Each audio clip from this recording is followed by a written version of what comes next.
ಸನ್ನದಿ ಮಂಜುನಾಥ್. ಮಾನ್ಯ ಸಭಾಧ್ಯಕ್ಷರಿಗೆ ನನ್ನ ಕ್ಷೇತ್ರ ಜನದ ಪರವಾಗಿ ತಮಗೆ ಧನ್ಯವಾದ ತಿಳಿಸ್ತೀನಿ. ಅಂತೂ ಇಂತೂ ನನ್ನ ಮೇಲೆ ಕಣ್ಬಿತ್ತು. ನಿಮಗೆ 3 ದಿವಸದಿಂದ ವೇಟ್ ಮಾಡ್ತಾ ಇದ್ದೆ, ಇವತ್ತು ನನಗೆ ಅವಕಾಶ ಮಾಡಿಕೊಟ್ರಿ. ಸಭಾಧ್ಯಕ್ಷೆ, ನನ್ನ ಬಗ್ಗೆ ಹೇಳ್ಕೋಬೇಕಂದ್ರೆ ಮುಳಬಾಗಿಲು ವಿಧಾನಕ್ಷೇತ್ರದ ಮೈಸೂರು ಕ್ಷೇತ್ರದಿಂದ ನಾನು ಬಂದಿದ್ದೀನಿ. ಗೊತ್ತಿದೆ. ನಾನು ಯಾವುದೇ ನನ್ನ ತಂದೆ ತಾಯಿಗಿರ್ಬೋದು, ನನ್ನ ಅಣ್ಣ ಯಾವುದು ರಾಜಕೀಯ ವೃತ್ತಿಯಲ್ಲಿ ಇರ್ಲಿಲ್ಲ. ಅದು ಗೊತ್ತಿಲ್ಲ. ನಾನು ಉದ್ಯಮಿ ಆಗಿದ್ದೆ. ನಾನು 2 ನಿಮಿಷ ಹೇಳ್ಬಿಡ್ತೀನಿ ನನ್ನ ನೋವನ್ನ. ಅದಕ್ಕೆ ಇದೆಲ್ಲ ವಿಚಾರ ಹೂವಿಸು ಅಂತ ಬುಕ್ ಮಾಡಿ ಕೊಟ್ಟಿದ್ದೇನೆ. ಎಲ್ಲ ವಿಷಯ ಗೊತ್ತಿರ್ತದೆ ನಿಮ್ದು. ಅದಕ್ಕೆ ನೀವು ಸಬ್ಜೆಕ್ಟ್ಗೆ ಬನ್ನಿ ಡೈರೆಕ್ಟ್. ನನ್ನ ಉದ್ಯಮಿ ಆಗಿದ್ದೆ.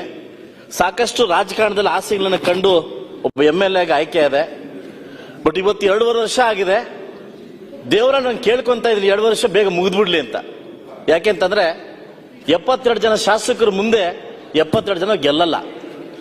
ಎಷ್ಟು ಈ ಸಿದ್ದರಾಮಯ್ಯ ಕಂಡು, DKC ಅವ್ರನ್ನ ಕಂಡು, ಕುಮಾರಸ್ವಾಮಿ ಕಂಡು, ಯಡಿಯೂರಪ್ಪ ಕಂಡು ಎಷ್ಟು ಆಸೆಗಳ ಒತ್ಕೊಂಡು ನಾವು ಕ್ಷೇತ್ರದಿಂದ ಬಂದಿದ್ದೀವಿ. ಇವತ್ತು ಕ್ಷೇತ್ರಕ್ಕೆ ಹೋಗಿ ಭಯ ಆಗ್ತಾ ಇದೆ.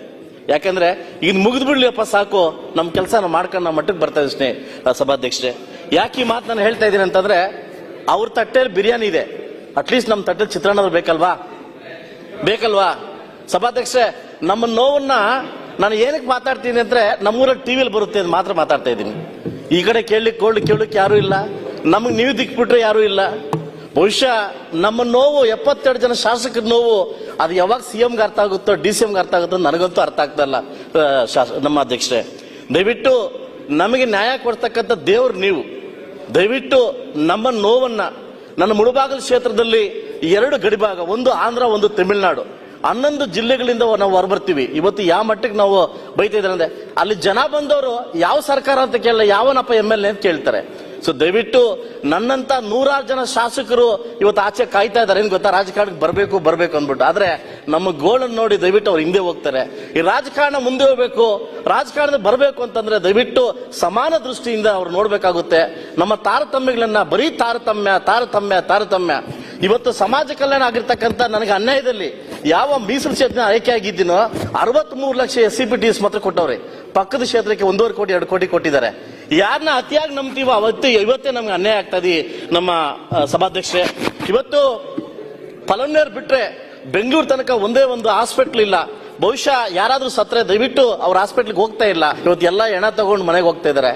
ಇವತ್ತು ಆ ಒಂದು ಪರಿಸ್ಥಿತಿ ನಾವು ಬದುಕ್ತಾ ಇದೀವಿ. ಇವತ್ತು ಗಡಿನಾಡು ಭಾಗ, ಮೂಡಲ ಬಾಗ್ಲು, ಫಸ್ಟ್ ಕಿರಣ ಹುಟ್ಟದ ನಮ್ಮೂರಲ್ಲಿ. ಇವತ್ತು ದೇವರ ನಾಡು ಅಂತ ಕರಿತೀವಿ. ಇವತ್ತು ಎಷ್ಟು ತಾರತಮ್ಯ ಮಾಡ್ತಿದ್ದಾರೆ ಅಂದ್ರೆ ಪ್ರತಿ ಡಿಪಾರ್ಟ್ಮೆಂಟ್ ಕೂಡ ತಾರತಮ್ಯ.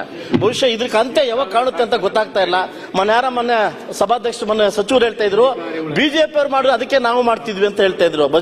BJP ಅವರು ನಾವು ಮಾಡಿದಕ್ಕೆ ಇಲ್ಲಿ ಕೂತಿದ್ವಿ. ಬಹುಶಃ ನಿಮ್ಮ ರಿಸರ್ವೇಶನ್ ರೆಡಿ ಆಗಿದೆ. ನೀವು ಮಾಡ್ತಕ್ಕಂಥ ಕೆಲಸಕ್ಕೆ ನಿಮ್ಮ ರಿಸರ್ವೇಶನ್ ಸೀಟಿ ಕಡೆ ರೆಡಿ ಆಗಿದೆ. ದಯವಿಟ್ಟು ಈ 72 ಜನ ಶಾಸಕರಿಗೆ, ಮಾನ್ಯ ಗೌರವಾನ್ವಿತ ನಮ್ಮ ಮುಖ್ಯಮಂತ್ರಿಗಳಿಗೆ ಅವ್ರಿಗೆ ಮನಸ್ಸಿದೆ ಅನ್ಕೊಂತೀನಿ. ಮನಸ್ಸಿದ್ರೆ ನಮಗೆ ತಾರತಮ್ಯ ತೋರಿಸ್ದೆ ಅನುದಾನವನ್ನು ಕೊಟ್ಟು ನಮ್ಮನ್ನು ಕೂಡ ನಿಮ್ಮ ಮಕ್ಕಳಂತೆ ಕಾಣಬೇಕಂತ ನಾನು ಈ ಕಳಿಕಳಿಯಾಗಿ ಬೇಡ್ಕೊಂತ ಇದ್ದೀನಿ. ಮಾನ್ಯ ಸಭಾಧ್ಯಕ್ಷರೇ, ಇವತ್ತು ನಮ್ಮ ನೋವನ್ನು ಯಾರ ಕೈಲಿ ಹೇಳ್ಕೊಳಕ್ ಆಗ್ತಾ ಇಲ್ಲ. ಯಾಕಂದ್ರೆ ಇವತ್ತು ನಾವು ಅಪ್ಪ ಅಮ್ಮ ಇಲ್ಲದೆ ಅನಾಥ ಮಕ್ಕಳಾಗಿದ್ದೀವಿ. ನಾವು ಇವತ್ತು ಶಾಸಕರು ಅಂತಂದ್ರೆ ಯಾವ ಮಟ್ಟಕ್ಕೆ ಅಂತಂದ್ರೆ ಪ್ರತಿ ಫೇಸ್ಬುಕ್ ಅಲ್ಲೂ ಕೂಡ ನಮ್ಮ ಬಗ್ಗೆ ಟೀಕೆ ಮಾಡ್ತಾರೆ. ಇಷ್ಟೇ ಕನಿಷ್ಠ ಪಕ್ಷ ಒಬ್ರು ಬೋರ್ ಹಾಕ್ಲಿಕ್ಕೂ ಸಾಧ್ಯ ಆಗ್ಲಿಲ್ಲ ಅಂತಂದ್ರೆ ನಾವು ಏನಕ್ಕಾದ್ರೂ ಶಾಸಕರಾಗಬೇಕು. ತಾವು ದೊಡ್ಡ ಹಿನ್ನೆಲೆಯಿಂದ ಬಂದಿದ್ದೀರಿ ಅದಲ್ವಾ? ನಮಗೆ ನ್ಯಾಯ ಕೊಡ್ತಕ್ಕಂತ ಒಂದು ಸ್ಥಾನದಲ್ಲಿ ನೀವು ಕೂತಿದ್ದೀರಿ. ನಿಮ್ಗೆ ಬರ್ಬೇಕಾದ್ರೆ ನಿಮ್ ಮಕ್ಕಿ ಬರ್ತೀವಿ. ಇವತ್ತು ಕೈ ಮುಗಿದು ಕೇಳ್ತಾ ಇದ್ರಿ ನಮ್ಮ ಸಭಾಧ್ಯಕ್ಷರೇ, ನಮಗೆ ನ್ಯಾಯ ಕೊಡಿಸಿ, ನಮ್ಗೆ ಅನ್ನನ ಕೊಡಿಸಿ. ಬಹುಶಃ ಅವ್ರ ತಟ್ಟೆಯಲ್ಲಿ ಬಿರಿಯಾನಿ ಇದೆ, ಅಟ್ಲೀಸ್ಟ್ ನಮ್ಮ ತಟ್ಟೆ ಅನ್ನ ಆದ್ರೂ ಕೊಡಿಸಿ. ಮಾನ್ಯ ಸಭಾಧ್ಯಕ್ಷರೇ, ಅಷ್ಟು ನೋವಿಂದ ನಾವು ಕೇಳ್ಕೊಂತ ಹೇಳಿದ್ರಲ್ಲ, ಅಷ್ಟು ನೋವಿಂದ ಕೇಳ್ಕೊಂತ ಸಭಾಧ್ಯಕ್ಷರೇ. ನೋವು ನನಗೆ ಅರ್ಥ ಆಗ್ತದೆ. ಮುಖ್ಯಮಂತ್ರಿ ಸರ್ಕಾರ ನಾವು ಹೇಳ್ತೇವೆ, ಬರೀ ನಮ್ಮ ನೋವುಗಳು ಬರೀ ಉತ್ತರದಲ್ಲೇ ಕಾಣಿಸ್ತಾ ಇದೆ. ಕಾರ್ಯರೂಪಕ್ಕೆ ಬರ್ತಾ ಇಲ್ಲ ಸಭಾಧ್ಯಕ್ಷರೇ.